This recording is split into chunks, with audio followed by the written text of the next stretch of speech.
আগে ইজতেমা বিভক্ত না থাকলেও কিন্তু 2018 সালের পর থেকে 2 দফায় ইজতেমা অনুষ্ঠিত হচ্ছে মাওলানা জুবায়েরপন্থী এবং মাওলানা সাদপন্থী, এবং এটি নিয়ে বেশ বিতর্ক রয়েছে। এবং এই মুহূর্তে কিন্তু মাওলানা জুবায়েরপন্থীরা টঙ্গীর বিশ্ব ইজতেমা ময়দানে কিন্তু 5 দিনে জোর ইজতেমা করছে, এবং অপর যে পক্ষটি রয়েছে মাওলানা সাদের যে অনুসারীরা তারা কিন্তু প্রশাসনের বিভিন্ন দফতরে ঘুরছে তাদের যে আমির রয়েছে মাওলানা সাদ তাকে ফিরিয়ে আনা, এবং তারাও যেন 5 দিনে জোর ইজতেমা করতে পারে সেই দাবি নিয়ে কিন্তু তারা বিভিন্ন দফতরে ঘুরছে। আমরা তাদের সঙ্গে কথা বলবো, তাদের কাছ থেকে জেনে নিব আসলে তাদের দাবিগুলো কি এবং হচ্ছে এই ইজতেমা নিয়ে তারা আসলে কি বলতে চান।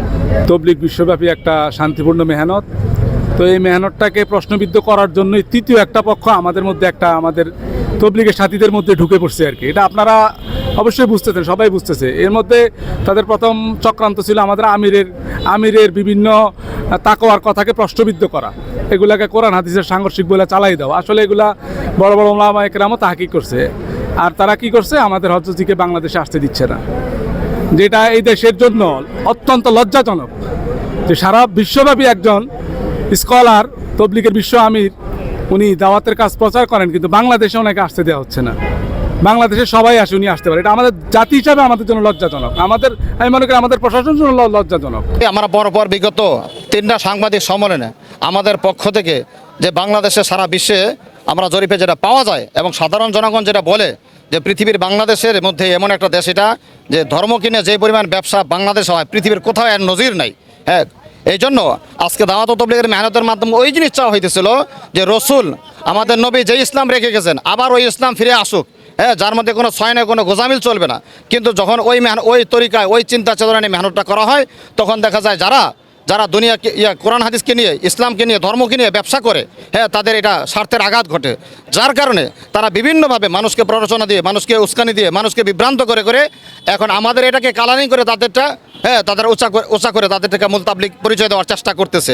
এবং মাওলানা সাহেবের মাধ্যমে মানুষ যেভাবে কোরআন হাদিসের সার নির্যাস, কোরআন হাদিসের বাস্তব আলো, বাস্তব জ্ঞান পাইতেছে, এটা থেকে মানুষ বঞ্চিত হইতেছে। আজকে বিগত 7 বছর যাবৎ আমরা এই কারণে আমরা আমাদের ইমানের লাইনে আমলের লাইনে আমরা অনেক নোকসান উঠাইতেছি। যার কারণে এখন আমাদের প্রধান দাবি যে বিশ্ব আমির ছাড়া যিনি মূল ইসলাম চান, যে ইসলাম রসুল রেখে গেছেন, রসুল তো ইসলাম একটা রেখে গেছেন। আজকে আমাদের বাংলাদেশ ইসলামের এত দল কেন? হ্যাঁ, ইসলাম তো এত, এবং কেউ না নীতিতে বিশ্বাসী না। আজকে আমরা ঘাটেন বাংলাদেশে যতগুলি ইসলামের দল আছে প্রত্যেকটার জন্য আলাদা আলাদা ভিন্ন ভিন্ন মূলনীতি আছে, এবং কেউ কার মূলনীতিতে বিশ্বাসী না। কিন্তু আমাদের হজরত মাওলানা সাহেবের একটাই দাবি যে নীতি তো একটাই, সেটা কোরআন হাদিসের যেটা রসুল রেখে গেছেন, তার মধ্যে কোনো পরিমাণ কোনো গোজামিল এবং কোনো সয়নই চলবে না।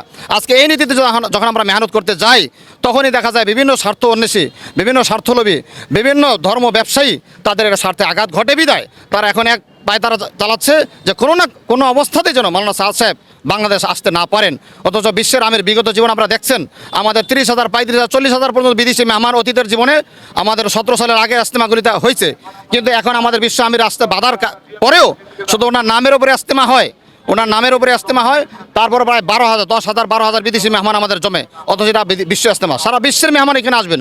আজকে যদি উপস্থিত হইতে পারতেন তো নিশ্চয়ই এখানে 40 থেকে 50,000 বিদেশি মেহমান এখানে উপস্থিত হইতেন। কিন্তু আজকে সবগুলি সারা বিশ্বের মুসলমানদের এটা নোকসান হইতেছে ইমানের লাইনে, আমলের লাইনে। কোনো মুসলমান যেন ভিন্নতা না থাকে, আর যারা উস্কানি দিচ্ছে যে দাওয়াতের কাজের মধ্যে কোনো আমির নাই, সুরা অনুযায়ী চলবে, এরকম না। মূলত আমির অনুযায়ী কাজ, আমিরের মাথা হাতে এক আমির অনুযায়ী কাজটা চলবে।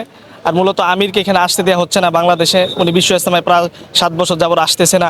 তো আমাদের দাবি, আমাদের বাপ ছাড়া যেরকম সন্তান অসহায়, আমির ছাড়া আমরা অসহায়। এই জন্য আমরা চাই হজরতজি মাওলানা সাদ সাহেব দামাত বারকাতুম বাংলাদেশে আসুক, উনি এসে আমাদের তাবলিগের পুরো কাজটাকে সহিভাবে বুঝাই দিয়ে যাক, আমরা এটা চাই।